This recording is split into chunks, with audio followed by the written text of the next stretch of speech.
भेटीसाठी गेलेत। सदाभाऊ खोत आपल्या सोबत फोन लाईन वरून जोडलेले आहेत। सदाभाऊ खोत, आपण पाहतोय शरद पवार यांची भेट आता खुद्द अमित शहांनी घेतली, अजित पवार यांनी देखील घेतलेली आहे, कसं पाहता?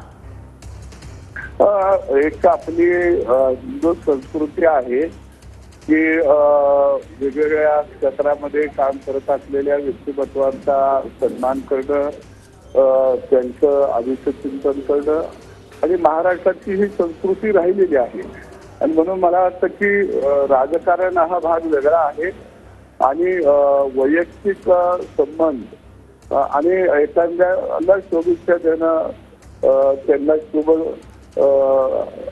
चिंतन करणं हा एक भाग वेगळा आहे आणि म्हणून मला वाटतं की तो एक संस्कृतीचा भाग आहे आणि म्हणून ते निश्चितपणाने तिथे गेले असतील। सदाभाऊजी, जर भूमिका बदलली, जर समीकरणं जी आहेत ती बदललेली आहेत, तर तुमची भूमिका जी आता आहे तीच राहणार आहे का? जर अजित पवार आणि शरद पवार एकत्र आले तर?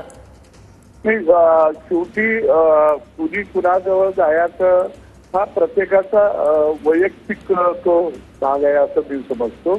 आमची लढाई जी आहे ती प्रस्थापितांच्या विरोधातली आहे, विस्थापितांना बरोबर घेऊन जाण्याची लढाई आहे, गावगाड्याला बरोबर घेऊन जाण्याची आमची लढाई आहे, वाडा विरुद्ध गावगाडा अशी आमची लढाई आहे आणि ही लढाई गेली आम्ही 40 वर्ष लढत आहोत। त्यामुळे कुणी कुणाशी संबंध ठेवावेत किंवा नात्यागोत्यातले संबंध, रक्तातले संबंध ते खऱ्या अर्थानं टिकून असले पाहिजे। की नातीगोती आणि रक्तातले संबंध हे राजकारणाच्या पलीकडे असतात आणि ते प्रत्येकानं जपणं हा एक संस्कृतीचा भाग आहे असं मला वाटतं।